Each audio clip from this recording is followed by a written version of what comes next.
नमस्कार दोस्तों, स्वागत है आपका हमारे चैनल डार्क डीड्स पर। तो दोस्तों, यह कहानी एक सच्ची घटना पर आधारित है। बात है अमेरिका के विस्कॉन्सिन स्टेट की।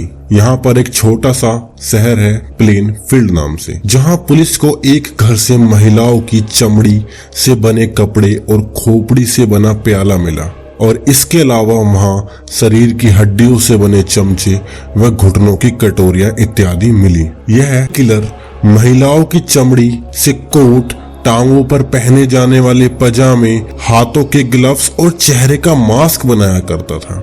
इसने अपनी बेल्ट को भी इंसानी चमड़ी से बनाया था। दोस्तों, यह एक साइको किलर था जिसने पुलिस रिकॉर्ड के अनुसार 3 मर्डर किए थे, जिसमें से इसने केवल 2 मर्डर को ही स्वीकार किया। ऐसा यह सिर्फ इसलिए करता था जिससे वह अपनी मर चुकी मां से मिल सके। इस साइको किलर का नाम था एडगिन। पुलिस के द्वारा इसको बुचर ऑफ प्लेनफील्ड का नाम दिया गया। बुचर का अर्थ होता है कसाई, यानी प्लेनफील्ड का कसाई। एडगिन का जन्म विस्कॉन्सिन राज्य के ला क्रॉस में 27 अगस्त साल 1906 में हुआ था। इसके पिता का नाम जॉर्ज फिलिप गेन था और माँ का नाम था अगस्ता। एडगिन का एक बड़ा भाई भी था जिसका नाम हेनरी था। हेनरी की मौत खेतों में सूखी घास को जलाते हुए बहुत अधिक मात्रा में धुएं के कारण दम घुटने से हो गई थी। एडगिन का जीवन बहुत ही परेशानियों में गुजरा था। उसके पिता को ज्यादा शराब पीने की बहुत गंदी लत थी, जो कि उसके पिता की मौत का कारण बनी। एडगिन की मां अगस्ता बहुत ही धार्मिक महिला थी। वह अपने दोनों बेटों यानी एडगिन और हेनरी को हमेशा ही एक अच्छा इंसान बनाना चाहती थी। वे दोनों बेटों को साथ बिठाकर बाइबल पढ़ाया करती तथा रेगुलर चर्च भी ले जाया करती थी। एडगिन की मां अगस्ता ने एडगिन व हेनरी को लड़कियों से दूर रहने की सख्त हिदायत दे रखी थी। उनके अनुसार दुनिया में जो कुछ भी बुरा होता है उसका कारण औरतें होती हैं, ऐसा एडगिन की मां का मानना था। अपनी मां की ऐसी बातों का एडगिन की मानसिकता पर बहुत ही गहरा प्रभाव पड़ा था, जिस कारण उसकी कोई भी महिला मित्र नहीं थी। एडगिन अपनी मां से बहुत अधिक प्रेम करता था। वह हमेशा खुद को एक अच्छा बेटा साबित करना चाहता था अपनी मां की नजरों में। इसी कोशिश के चलते धीरे धीरे वो कब साइको बन गया, एडगिन को पता ही नहीं चला। एक दिन अचानक एडगिन की मां को लकवा मार जाता है। उस समय तक एडगिन के पिता व बड़े भाई हेनरी की भी मौत हो चुकी थी, जिस कारण एडगिन व अगस्ता दोनों ही घर में रह रहे थे। अगस्ता को लकवाग्रस्त होने से एडगिन बहुत अधिक दुखी हो गया। एडगिन ने अपनी मां का बहुत इलाज कराया, पर उनकी हालत में कोई भी सुधार न हुआ। कुछ समय बाद एडगिन की मां अगस्ता की भी मौत हो गई। पूरी दुनिया में एडगिन की मां अगस्ता ही उसके लिए सब कुछ थी। इस घटना से एडगिन को बहुत बड़ा सदमा लगा और वह डिप्रेशन में चला गया। अपनी मां की मौत के बाद एड ने अपने घर को मंदिर की भांति बना लिया तथा खुद एक छोटे से कमरे में रहने लगा। एडगिन की मां अगस्ता को अमेरिका का लिव इन रिलेशनशिप कल्चर बिल्कुल भी पसंद ना था। वो उन लड़कियों व महिलाएं को बहुत बुरा मानती थी तथा उनसे नफरत किया करती थी जो लिव इन रिलेशन में रहा करती थी तथा उन्हें बुरा भला भी कहा करती थी, जिस कारण एडगिन को भी ऐसी लड़कियां बिल्कुल पसंद ना थी। मां की मौत के बाद एडगिन बिल्कुल अकेला पड़ गया था। वह घर में अकेले होने पर बुक्स पढ़ने लगा और धीरे धीरे उसे किताबें पढ़ने की बहुत गंदी लत लग गई। वो लगातार कैनबलिज्म यानी नर मांस भक्षण संबंधी किताबें तथा औरतों की शारीरिक रचना से संबंधित किताबें और नाजी चिकित्सा प्रयोगों से जुड़ी किताबें पढ़ा करता था तथा उन्हीं के अनुसार अपना जीवन ढालने का प्रयास करता था। एडगिन को एक मानसिक बीमारी जिसका नाम साइकोफेरेनिया था, वह इससे पीड़ित था। इस बीमारी के कारण एडगिन को उसके द्वारा की गई हत्याएं व मुर्दों के साथ बुरे बर्ताव की सजा से बचने में सहायता मिली थी। बताते हैं कि एडगिन का पहला शिकार उसकी मां बनी।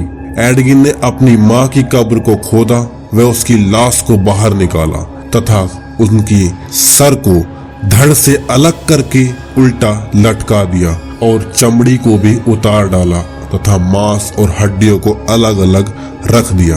ऐसा एड ने लगभग 10 से अधिक महिलाओं की कब्र को खोदकर उनकी लाश के साथ किया था। असल में एडगिन को एक दौरा पड़ता था जिसमें वह ऐसा गलत व घिनौना कृत्य किया करता था। ऐसा एडगिन ने 1947 से 1952 के बीच लगातार किया। पुलिस के सामने गुनाह कबूल करते हुए एडगिन ने बताया कि वह 40 से अधिक बार शमशान में गया तथा वहां कब्र खोदने की कोशिश की, पर 30 बार वह बिना कुछ किए ही वापस आ गया, जिसका कारण उसकी मानसिक स्थिति का अचानक नॉर्मल हो जाना था। एडगिन का शिकार अधेड़ उम्र की महिलाएं हुआ करती थीं। ऐसी महिलाएं जिनमें वो अपनी माँ की झलक देखा करता था। वह इन महिलाओं की लाश की चमड़ी अलग कर सुखा लेता, जिससे वह एक सूट बना रहा था। ऐसा सूट जिसे पहनकर वो अपनी माँ से मिल सके। ऐसा उसने तांत्रिक विद्याओं की किताबों में पढ़ा था। इसके अलावा वह महिलाओं की हड्डियों का प्रयोग तांत्रिक क्रियाओं में भी किया करता था। ऐसा एडगिन मानसिक बीमारी की वजह से करता था। एडगिन ने लगभग 10 से अधिक अधेड़ महिलाओं के शवों के साथ दुर्दांत व्यवहार किया, पर किसी को भी इसकी जरा सी भनक न लगी कि एडगिन क्या कर रहा है। इसी बीच एडगिन की मानसिक स्थिति भी बिगड़ रही थी और वह बहुत ही जल्दबाजी में इन सभी वारदातों को अंजाम दे रहा था ताकि वो जल्द से जल्द अपनी माँ से मिल सके। एडगिन 16 नवंबर 1957 की एक सुबह लगभग 10 बजे प्लेनफील्ड में हार्डवेयर की दुकान की मालकिन बर्निस वार्डन को किडनैप कर लेता है और अपने घर ले आता है। बर्निस का बेटा था फ्रैंक, जो कि विस्कॉन्सिन सिटी के पुलिस विभाग में था। फ्रैंक ने अपनी माँ को ढूंढना शुरू किया तो जांच में उसे हार्डवेयर की दुकान पर खून के कुछ धब्बे मिले, जिससे वह बहुत डर गया। फ्रैंक ने देखा कि दुकान का कैश रजिस्टर बिखरा पड़ा है, जिसमें आखिरी एंट्री एडगिन नामक एक कस्टमर की है। तो फ्रैंक सीधा एडगिन के घर पहुंचा और घर में घुसते ही उसके पैरों से जमीन खिसक गई। उसके साथ पुलिस की पूरी टीम भी थी, जो कि घर की हालत देखकर बुरी तरह चौंक गई और पूरी टीम की हालत भी खराब हो गई। ऐसा मंजर उन सभी लोगों ने पहले कभी नहीं देखा था। वहाँ उन्होंने देखा कि रसोई की छत से फ्रैंक की माँ बर्निस वार्डन के पैरों को बांधकर उल्टा लटका दिया गया है, जैसे कसाई बकरे को मारकर लटका देता है। बर्निस के धड़ को सिर से अलग काट कर रसोई की दीवार पर टांग दिया गया था। सीने को चीरकर दिल को निकाल लिया गया था। कहा जाता है कि एडगिन ने बर्निस को पहले अपने हाथों से मारा, फिर उनके शरीर को काटा। ऐसा भयानक मंजर देखकर पुलिस ने फोरेंसिक टीम को भी वहां बुला लिया तथा पूरे इलाके को सील कर दिया गया। इसके बाद पूरे घर की तलाशी लेने पर पुलिस को वहां कई इंसानों की हड्डियां मिली। इंसानी हड्डियों के बर्तन व इंसानों की चमड़ी से बने कपड़े भी वहां पुलिस को मिले। पूरे घर की तलाशी लेने पर पुलिस ने इंसानी शरीर के अलग अलग हिस्सों को सजाकर रखे हुए कुछ अवशेष मिले, जहां उसने देखा कि फ्रिज में इंसानी खून से भरा एक बर्तन भी रखा है तथा पुलिस को वहां कमरे में तांत्रिक क्रियाकलाप भी दिखाई दिया। इसके बाद एडगिन को गिरफ्तार कर लिया गया। पूछताछ में एडगिन ने जो बताया उसे सुनकर पुलिस भी हैरान रह गई। इसके बाद पुलिस ने एडगिन के केस की गहराई तक जांच करने के लिए साइकोलॉजिस्ट तथा ब्रेन एक्सपर्ट्स की टीम का सहारा लिया, जिससे पुलिस को पता चला कि एडगिन की मानसिक स्थिति बहुत खराब है, जिसके बाद उसे इलाज के लिए central hospital for the criminal में भेज दिया गया, जहां उसे पागल साबित कर दिया गया।